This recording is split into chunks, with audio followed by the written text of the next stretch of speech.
So this is Sabrina Carpenter, and she just got a lot worse. What started as a thrilling concert tour for the pop star has quickly turned into a full-blown controversy. Fans, critics, and even casual viewers have been left divided over her recent performances, with some accusing her of crossing a line when it comes to her stage persona.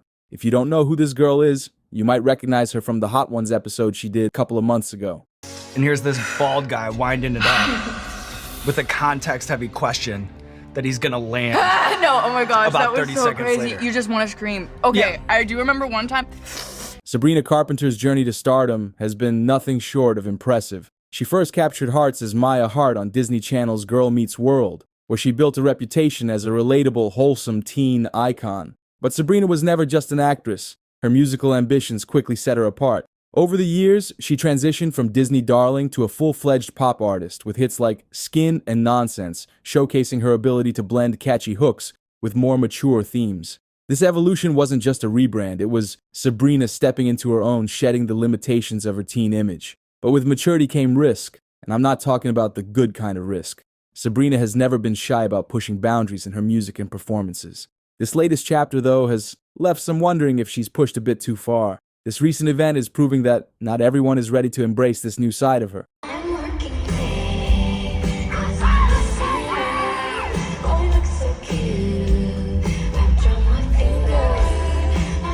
All of this happened in her latest tour called Short and Sweet, where her performances took on a bold, provocative edge. Fans who packed arenas expecting her signature pop charm were met with something far more daring, revealing outfits, suggestive choreography, and onstage antics that some felt were pushing the limits of her public persona. The controversy began brewing when clips of her performances started going viral on platforms like TikTok and X. It all happened when the concert was ending, and you could clearly see a sexual act being performed on stage in front of hundreds of people. Comments poured in almost immediately, with some fans feeling uncomfortable and expressing concern over her younger audience. One user wrote, "I brought my 13-year-old to this concert and we had to leave early. This isn't what we signed up for." To be honest, this isn't a surprise to me. Girls nowadays are over-sexualizing themselves to bring more attention to them. And this is bringing major backlash from fans who go to these concerts to support them.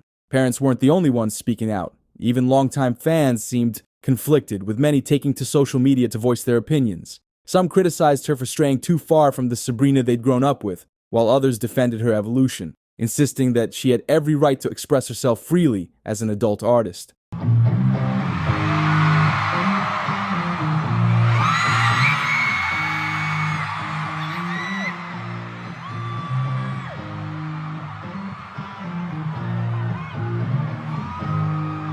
Adding fuel to the fire, these concerns coincided with a larger debate about the hypersexualization of women in the music industry. One viral tweet summed it up bluntly. Why does every female artist feel the need to sexualize themselves to be taken seriously? Despite the outcry, there were those who stood by Sabrina, praising her for embracing her confidence and breaking away from the constraints of her Disney past. But as the arguments heated up online, it became clear that this wasn't just about Sabrina's concert. It was about something much bigger. A larger conversation about artistic boundaries, societal expectations, and the fine line between empowerment and exploitation. I would have done something really crazy for the second line, Okay, but I go don't on. think I can say it on Go camera. on. Went to London because I had a hot date. Because I had a hot date, and then I would say like See? later I'm gonna get Yes, later I'm gonna get my flicks. 8. Oh my god, 8, Amelia. We can't say. Sabrina herself seemed to be staying quiet throughout it all. Amid the swirling controversy, all eyes turned to Sabrina for a response. It's not a surprise to me that she wouldn't say anything about it because, in her mind, she believes she did nothing wrong. She's chosen to remain largely silent, letting the uproar unfold without a direct statement. Her silence leaves many questions unanswered. Is Sabrina brushing off the controversy because she feels it's overblown? Or is this part of a calculated strategy to keep the focus on her artistry? Whether intentional or not, her lack of response has only fueled more speculation and debate about where she stands and what it means for her future. I don't know why people are waiting for an explanation. I could tell you right now, she doesn't feel the need to explain herself. The divide within Sabrina's fan base has grown more evident. On one side are the die-hard supporters, fiercely defending her right to evolve as an artist. For these fans, Sabrina's bold performances represent empowerment and freedom, a celebration of her maturity and confidence after years of being boxed into a Disney star image. Just look at how JoJo Siwa turned out.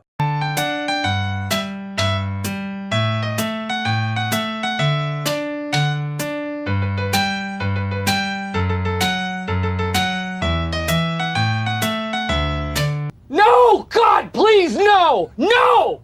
No! No! And let's not forget Miley Cyrus. The journey is usually the part that you remember anyways.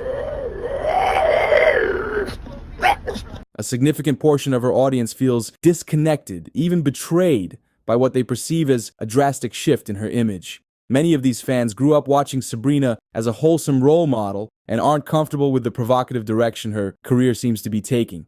Interestingly, this isn't just a generational divide. Many younger fans have also chimed in, questioning why female artists so often feel pressured to sexualize their performances to gain credibility. Sabrina Carpenter isn't the first artist to face backlash for pushing the boundaries of her image, and she certainly won't be the last. The music industry has a long history of female performers walking the fine line between artistic expression and public controversy. Like I said before, Miley Cyrus, for example. Her transition from Hannah Montana to her Wild Bangers era was met with intense scrutiny, with many accusing her of going too far to shed her Disney image. Yet, for all the backlash, Miley came out the other side as one of the most influential artists of her generation. Similarly, artists like Britney Spears, Christina Aguilera, and even Madonna faced harsh criticism during pivotal moments in their careers for taking creative risks and defying societal expectations. This trend isn't limited to pop stars either. Female artists across genres often face intense pressure to reinvent themselves in ways that are bold, provocative, or controversial to remain relevant in an industry that thrives on shock value and spectacle. For Sabrina, the stakes are particularly high. As a young artist still carving out her identity in the post-Disney world, every move she makes is magnified. Whether she's seen as an empowered trailblazer or an artist who went too far could depend as much on the industry's shifting standards as on her own choices. Whether you see her as an empowered artist taking control of her image or as someone risking alienating her audience, one thing is clear: Sabrina Carpenter has everyone talking. And in an industry where staying relevant is half the battle, that might just be the point.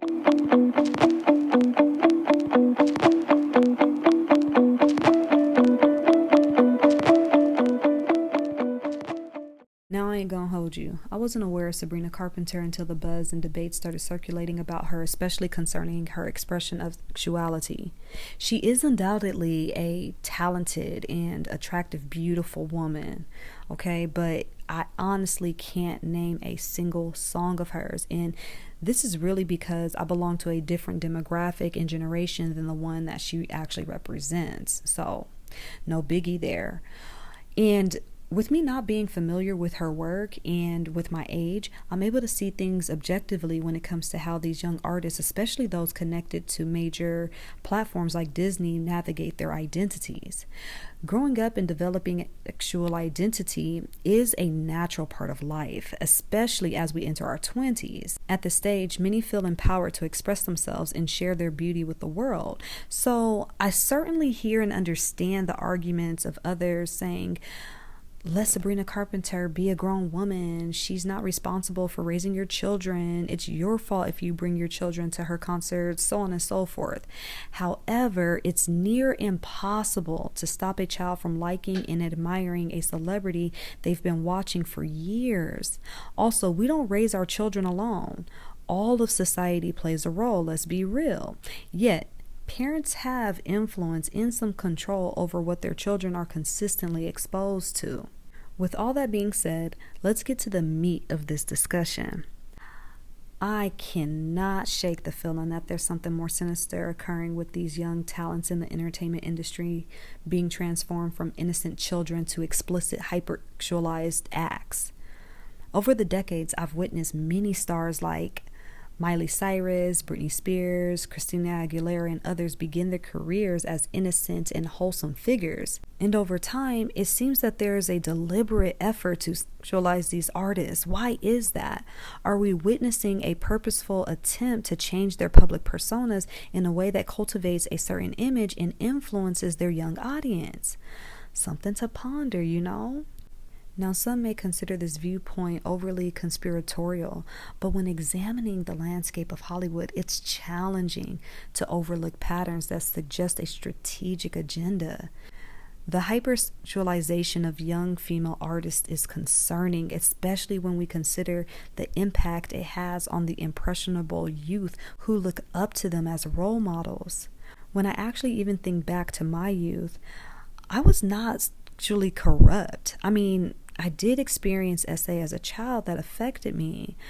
I would have been fine though if explicit content wasn't shoved in my face every day. Janet Jackson opened up my sexuality. I was like a baby when she was a young woman and she had more of a clean image. Then she became Miss Jackson if you nasty. You know what I'm saying? And that impacted me, honestly. Destiny's Child opened up my sexuality too with the breakout of Beyonce, you know?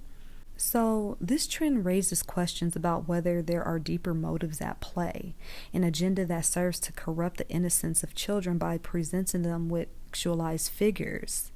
I truly believe this isn't just about individual expression or even just simply about societal influences or competing with other entertainers for attention, you know? As we observe the entertainment space, it becomes apparent that the way in which young celebrities are marketed can alter perceptions and behaviors among their audiences. To me, with all the ritualistic practices of Hollywood being exposed, I believe particular child stars are purposely and strategically transformed into explicit idols to steal the innocent energy from the viewers. We all know how powerful and magnetic sexual energy is. We don't have to physically have intercourse with someone to have an energetic exchange. And it seems to me that those who choose not to embrace this, say, sexualized persona are blackballed or don't reach mainstream success. Take Hilary Duff and Raven Simone, for example. Both stars navigated their careers without fully diving into the hypersexualization phenomenon, you know? And their trajectories illustrate a different narrative. I know there's some, say, sexual controversy with Raven that I'm not fully aware of, yet she hasn't taken the full sexual agenda that others have. There's a sense that some may be pushed towards a highly sexualized image under the threat of losing their opportunities within the industry. I promise I feel a documentary brewing about this. I know some people will argue that some child stars felt caged by their quote-unquote perfect innocent personas and wanted to break free, which could be true for some. I still feel for the most part there are elites behind the scenes creating these hypersexualized acts for nefarious regimes. As we continue to advance toward an era characterized by transparency, we may begin to see revelations concerning these young artists, these young stars, you know, perhaps even including voices like Sabrina Carpenter. I can see her speaking up like, yeah, I actually didn't want to have a sexual persona, but I was told that if I didn't, I would lose everything that I've worked for and that I had to take this image on, so on and so forth. I just see something like that happening, you know? But yeah, I don't know. What if down the line we hear that many of these artists were pressured into adopting a sexual image that they never really truly even identified with, you know? The truth is that we are living in a time where much will come to light, and I feel the shift is imminent. Acknowledging the power of sexual expression is important, but it's crucial to do so with awareness of the potential manipulation happening behind the scenes. It's one thing to express oneself freely, and it's another when those expressions are fueled by external pressures rather than internal motivations, y'all. As we navigate through this situation, I encourage everyone to share their thoughts in the comments section below. Dialogue is essential, and hearing different perspectives can enrich our understanding too. Perhaps some of you will resonate with these sentiments, or maybe you'll have a contrasting viewpoint entirely. Regardless, engaging in these discussions can assist in the development and evolution of our society. While the entertainment industry often champions the idea of personal expression, it's worth delving deeper into how these expressions are shaped by a broader agenda.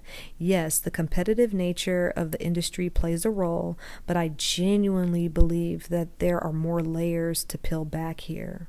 My intuition is telling me there's more to these personas these artists take on. The impact of the hypersexualization on popular culture and on the youth who idolize these figures is a conversation that deserves attention. Let's keep exploring this narrative together and shed light on an issue that affects us all. Thank you so much for watching and tuning in. I look forward to hearing your thoughts. Please like, share, comment, and subscribe. Assist with my algorithm. I am aiming to get up to 500 subscribers. I appreciate you all. Peace, love, and divine light.